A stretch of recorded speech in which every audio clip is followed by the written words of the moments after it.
Hello students, आज मैं आपके लिए एनसीईआरटी के 7 चैप्टर इंटीग्रल से उसकी एक्सरसाइज फर्स्ट लेके आया हूं, जिसके जो क्वेश्चंस हैं हमारे पास उसमें पूछा गया है आपसे कि what is the anti derivative of this this and this.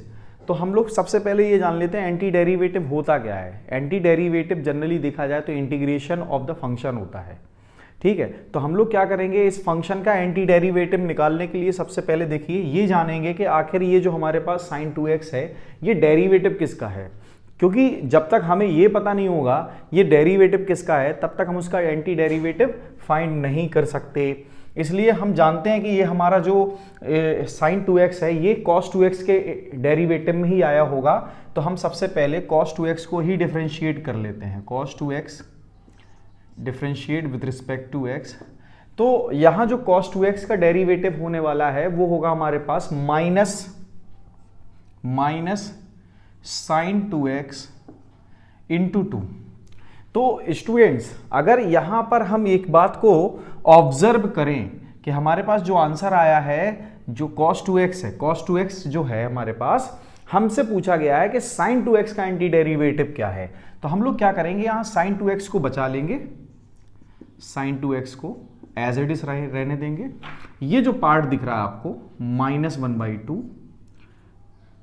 -1/2 dx cos 2x, तो क्या हम ये कह सकते हैं कि जो cos 2x -1/2 है इसी का जो डेरिवेटिव है वो sin 2x है, और sin 2x का डेरिवेटिव, या मैं इस dx को यहां लेके आऊं, sin 2x dx is equal to -1/2 cos 2x। तो क्या हमें sin 2x का एंटी डेरिवेटिव मिल गया। इसका मतलब हम साफ साफ देख पा रहे हैं कि जो हमारे पास एंटी डेरिवेटिव है sin 2x का वो sin 2x का इंटीग्रेशन ही है। ओके बच्चों, हम दूसरा क्वेश्चन देख लेते हैं। दूसरा क्वेश्चन कैसे सॉल्व करेंगे। दूसरा क्वेश्चन आपने समझ ही लिया होगा कि आखिर हमें करना क्या होगा। सबसे पहले ये जान लेते हैं cos 2x किसका डेरिवेटिव रहा होगा। cos 2x sin 2x का डेरिवेटिव रहा होगा। तो differentiate with respect to x sin 2x।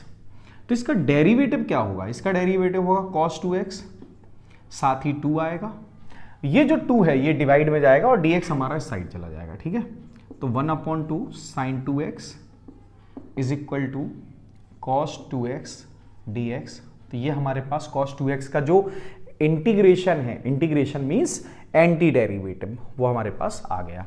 तो स्टूडेंट्स आपको ये क्वेश्चन समझ में आ गया होगा कि आखिर हमें इसमें क्या करना होगा। इसमें भी हमें यही देखना होगा कि आखिर e पावर 2x जो है वो डेरिवेटिव किसका होता है। e पावर x का डेरिवेटिव क्या होता है, e power x। e power 2x का डेरिवेटिव क्या होता है, e पावर 2x इंटू 2। लेकिन हम क्या करेंगे, e पावर 2x का डेरिवेटिव करेंगे हम, तो हमें मिलेगा e पावर 2x इंटू 2। ठीक है, 2x का डेरिवेटिव क्या होता है, 2x का डेरिवेटिव होता है 2।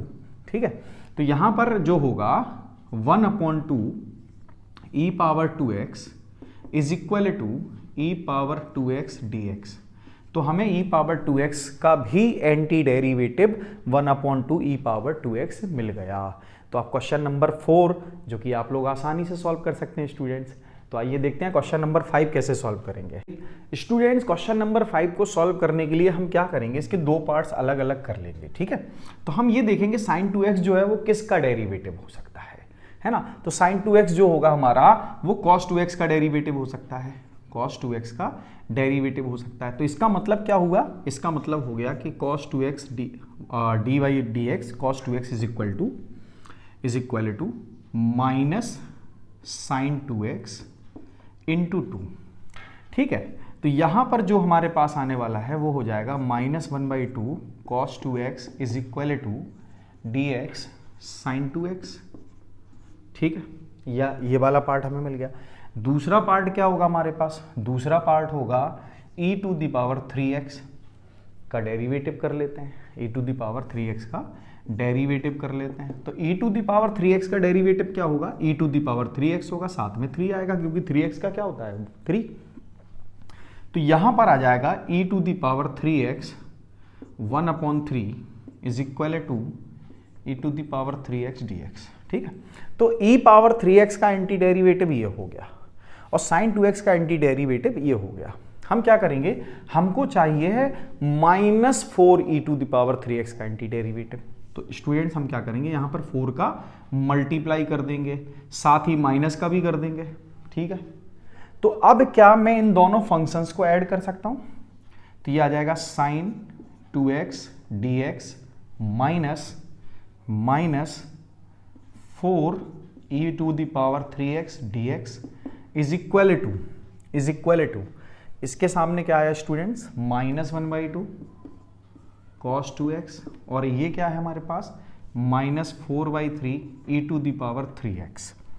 तो क्या मैं इसको कॉमन इंटीग्रेट कर सकता हूं, यानी कि मैं sin 2x माइनस 4e⁻³ को कंबाइंड लिख के इंटीग्रेट कर सकता हूं, जिसका आंसर होने वाला है 1/2 cos 2x प्लस 4/3e⁻³x।